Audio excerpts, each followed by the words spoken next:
Good morning বন্ধুরা, প্রতিদিনের জীবনযাত্রা চ্যানেলে তোমাদের সবাইকে স্বাগত জানাই। আর বন্ধুরা, গতকালের রেস কাটিয়ে আবার আমি চলে এসেছি তোমাদের সঙ্গে। তো গতকাল যে আমি ভিডিওটা করেছি, কেননা অনেকটা রিস্ক নিয়ে। প্রথমত ওয়েদার খারাপ, প্রচণ্ড মেঘ করেছিল যে বৃষ্টি হবে কি হবে না, সেটা মনে হচ্ছিল যেন হবে, কিন্তু ওই করে কেটে গেল সারাদিন এত গুমোট।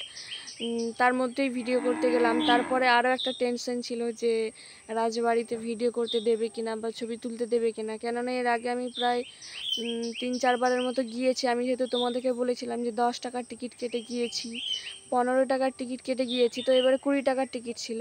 তো আমি যতবারই গিয়েছি কখনো ছবি তুলতে দেয়নি বা ভিডিও করতেও দেয়নি, কিন্তু আমি যেহেতু এটা তোমাদের জন্য গিয়েছিলাম তাই অনেকটা রিস্ক নিয়ে করেছি, কেননা চারদিকে ক্যামেরা গার্ড সমস্ত কিছু ছিল, তারপরেও আমি করেছি। তারপর সারাদিন যেহেতু ব্যাপার ছিল তাই অনেকটা টায়ার্ড হয়েছিলাম গতকাল, তারপরেও আমি চলে এসেছি আরেকটি বার।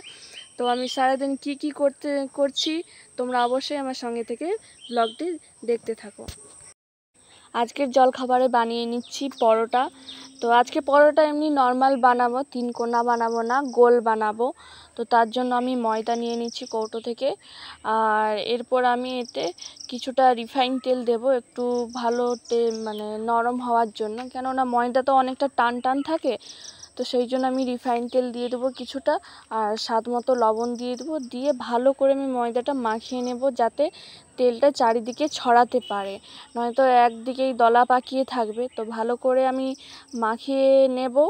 আর মাখিয়ে নেওয়া হয়ে গেলে আমি জল দিয়ে দেবো। জল দিয়ে এটা ভালো করে শক্ত শক্ত করে মাখবো, কেননা নরম করে মাখলে এটা তো কিছুক্ষণ রাখবো তো আরও বেশি নরম হয়ে যাবে। সেই জন্য আমি একেবারে শক্ত শক্ত করে মাখবো। মেখে আমি কিছুক্ষণ রেস্টে দিয়ে দেব।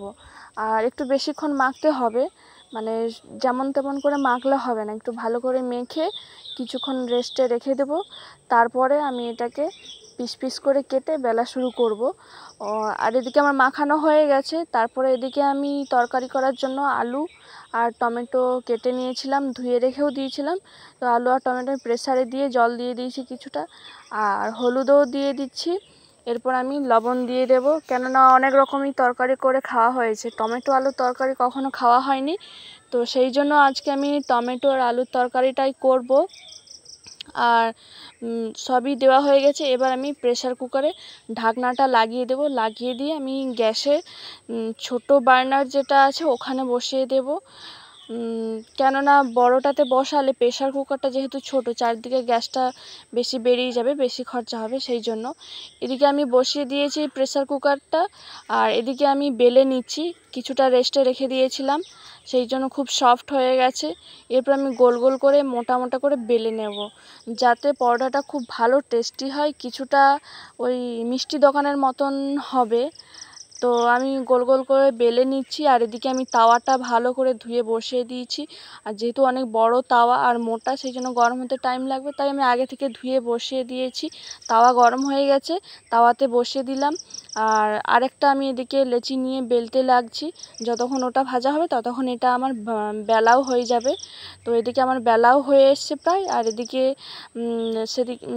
সেদিকের যে লেচিটা বেলেছিলাম সেটা এক সাইড ভাজা হয়ে গেছে। তো এক সাইড যেহেতু ভাজা হয়ে গেছে, আমি আরেক সাইড উল্টে দেব হওয়ার জন্য। আর প্রথমটা হয়তো ঠিকঠাক একটু হবে না, কেননা তাওয়াটা গরম হয়েছে ঠিকই, কিন্তু খুব একটা গরম হয়নি। তো প্রথমটা একটু কড়া করে ভাজা হবে না, তো কড়া করে একটু ভাজা হলে দেখতেও ভালো লাগে, কিন্তু হবে না একটু সমস্যার কারণে। তারপরেরগুলো খুব ভালো করেই ভাজা হবে। তো আমি তেল দিয়ে দিয়েছি, দিয়ে দিতে দেখতে পাচ্ছ তোমরা কি সুন্দর ফুলে গেছে পরোটাটা। তো এটা এক সাইড ভাজা হয়ে গেছে, এবার আমি আরেক সাইড উল্টে দেব। আর ভালো করেই এটা ভাজতে হবে। দেখতেই পাচ্ছ যে এক সাইড ভাজা হয়েছে, কিন্তু ঠিকমতো অতটা হয়নি, একটু কড়া করে ভাজা হলে দেখতে ভালো লাগতো। তো দু সাইড ভাজা হয়ে গেছে, ভাজা হয়ে যেতে আমি একটা থালাতে তুলে নিলাম। এরপর আমি যেটা বেলে রেখেছিলাম সেইটা আমি তাওয়াতে দিয়ে দেবো।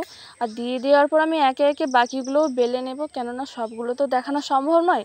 আর তোমরাও যে অতক্ষণ সময় ধরে দেখবে সেটারও একটা ব্যাপার আছে। তো সেই জন্য বাকিগুলো আমি করে নেব। আর এটার দু সাইড উল্টানো হয়ে গেছে, সেই জন্য আমি ভাজার জন্য রিফাইন তেল দিয়ে দিয়েছি। আর দেওয়ার পর আমি একটু তেলটা যেহেতু দেওয়া আছে ভালো করে কড়া করে ভেজে নেবো। এই ভাজাটা তোমরা দেখবে যে কেমন হয়েছে, বেশ ভালো করেই কড়া করে ভাজা হয়েছে, দেখতেই পাচ্ছ। আর পরের সাইডটাও আমি ভাজা করে নেব, ভাজা হয়ে গেলে তোমরা দেখতে পাবে যে পরোটাটা কেমন ভাজা হয়েছে। এরপর আমি এটা নামিয়ে নেব। আর বাকি একটা বেলা হয়ে গেছে, তো এটা নামিয়ে নেওয়ার পর বাকিগুলো আমি করে নেব। আর এরপর সবগুলো করে তোমাদেরকে আমি একবারে প্লেটে পরিবেশন করে দেখাবো। বন্ধুরা দেখতেই পাচ্ছ কত সুন্দর কড়া হয়ে ভাজা হয়েছে, তোমাদেরকে যেমনটা বলেছিলাম তেমনটা হয়েছে। আর তরকারিও করে নিয়েছি, এবার খেয়ে নেব। খাওয়ার পর আমি চলে এসেছি কাঁচকলার বড়া করব। আর যেহেতু আজকে বলেছিল কাঁচকলার বড়া করতে, তাই আমি কাঁচকলাগুলো ছাল ছাড়িয়ে নিয়েছি, জলে ডুবিয়ে রেখেছি, নয়তো কালো হয়ে যাবে। এরপর আমি নুন হলুদ দিয়ে সেদ্ধ করে নিয়েছি। সেদ্ধ করে নেওয়ার পর এটাকে আমি মাখিয়ে নেব। আর পেঁয়াজ, কাঁচা লঙ্কা কুচি, চাল গুঁড়ি, নুন, হলুদ এইগুলো দিয়েই আমি মাখিয়েছি। এরপর আমি কড়াতে তুলে দিলাম। আর 7 পিসের মতো হয়েছে। আর এক সাইডে আমি মাছ বসিয়ে দিয়েছি। আজকে আমি বাইরে রান্না করলাম না, কেননা বৃষ্টি পড়ছিল বলে। তো আমি দুদিকে দুটো কড়া বসিয়ে দিয়েছি। আর এদিকে ভাজা হতে থাকুক, আঁচ কমিয়েই রেখেছি। আর ভাজা হয়ে গেছে বন্ধুরা, তোমরা দেখতেই পাচ্ছ। এদিকে আমার বড়াও ভাজা হয়ে গেছে খুব ভালো করে।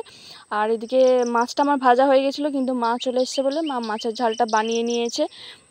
তো এরপর চলে এসেছি বন্ধুরা বিকেলে। আজকে আমার একটা খুব চেনা জায়গা, তোমরা বুঝতে পারছো কিনা জানি না। তো এটা হচ্ছে যে তমলুক কলেজ, আমি এই কলেজেই ভর্তি হয়েছিলাম।